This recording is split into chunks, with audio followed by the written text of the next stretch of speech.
मला तुम्हाला विचारायचं तुमच्या मैत्रीचे अनेक किस्से असतील ना? हा, पण या मैत्रीमुळे काय उपयोग झाला असं वाटतं तुम्हाला? काय फायदा झाला?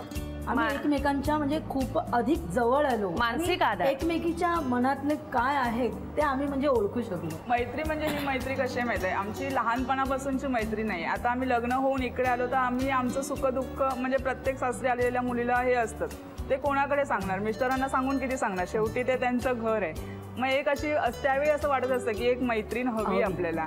मग ती मैत्रीण आता कोण असते? तर ती मिस्टरांच्याच मित्राची बायको. म्हणजे या सगळ्या आम्ही म्हणजे आलेल्या आहोत इकडे. मग त्यातलीच ही अशी आमची मैत्री झाली की आज माझ्या बाबतीत असं घडलं तसं घडलं, हे म्हणजे आम्ही एकमेकीला आणि मैत्रीत वयोमर्यादा नसते ना. वयोमर्यादा नसते. आता आमच्यामध्ये सगळ्यात ह्या मोठ्या आहे. मग मैत्रीत वयोमर्यादा नाहीये. आम्ही काही शेअर करू शकतो आणि जे आम्ही घरात कोणाशी बोलू शकत नाही ते आम्ही मैत्रीत बोलतो आणि आमच्यातलं ते परत बाहेर जात नाही ती गोष्ट. आमच्यामध्येच किती छान वेगळाच विषय आहे ना. मग मला सांगा की तुम्ही सगळ्या स्वभावाने शांत असाल ना? नाही नाही वाटतंय कारण ना तुमच्या सगळ्यांच्या मिस्टरांकडनं एक आम्ही त्यांची प्रतिक्रिया घेतली. काही बोलते. मग अशी फोन केले होते त्यांना आणि त्यांना मी विचारलं होतं की 365 दिवसात तुमच्यासाठी अत्यंत सुखाचा क्षण कुठला? आता इकडे आम्ही आलो तो त्यांनी सांगितलं गुढीपाडव्याच्या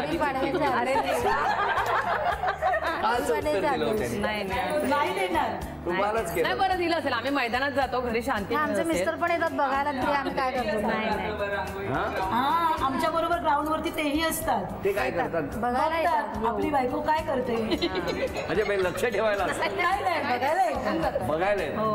हा, तुमच्या बाबतीत कसं काय? मुलं घेऊन रात्री 2-3ला पण येतात बघायला. काय गरज आहे का? तुम्ही एवढं आवडीने करता. मुलांना पण घेऊन येतात. असं नाही की मिस्टर एकटे येतात, दोन्ही मुलांना घेऊन पण येतात. आपापल्या नवऱ्यांना घरी ठेवा. कोणाचा आवाज असतो?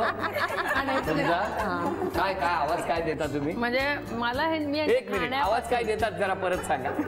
आपापल्या नवऱ्यांना घरी ठेवा. जाण्याचं नाही डिस्टर्ब नको. तुम्ही सोबत घेऊन फिरता? नाही, बोलतो ना थोडा वेळ. आम्ही 8ला रांगोळी पुरी करायची असते. तो आपल्याला तेवढा पिरियड असतो. 8 वाजताच्या आत रांगोळी झालीच पाहिजे. कारण 9 नंतर आणि मग आम्ही म्हणजे कुठेही म्हणजे जेवणाला एखादी दमून बसली आणि जर मग नुसतं तिच्याकडे असं बघितलं तरी पटकन ती उठते आणि रांगोळी पुरी करते. म्हणजे ह्यांचं खरंच कौतुक आहे. तुमची दहशत आहे म्हणजे? हो हो, चालेल. म्हणजे प्रेमाची दहशत म्हणा. प्रेमाची दहशत असं म्हणजे एकदम म्हणजे मी माझ्या मुली म्हणते, या माझ्या मुली आहे म्हणजे त्यांना माझं प्रेमही आहे, धाकही आणि माझं रागव नाही आहे. सगळंच. पूर्ण गव्हाणपाड्यामध्ये ना एकच गणपतीने एकच देवी बसते नवरात्र पूर्ण एरियामध्ये. त्याच्यामुळे आम्ही ना गणपतीला पण कसं दुपारच्या वेळेला शक्यतो माणसं कमी असतात आरतीला, मग आम्ही सगळ्या लेडीज जातो. तुम्ही आरती करता? हा, दुपारची आरती करता की नाही? हो, देवीची पण म्हणा ना पटकन कुठली तरी सगळ्या जणी. एकच 4 ओळी.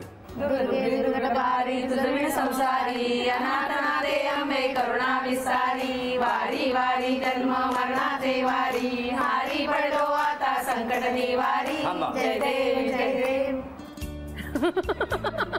तुमच्या प्रत्येकीच्या स्वभावाप्रमाणे आरती निवडली का? नाही नाही नाही, असं काही नाही. का आमच्या आता आरती म्हणण्यात तुम्हाला काहीतरी वाटलं का? काय वेगळं वाटलं का?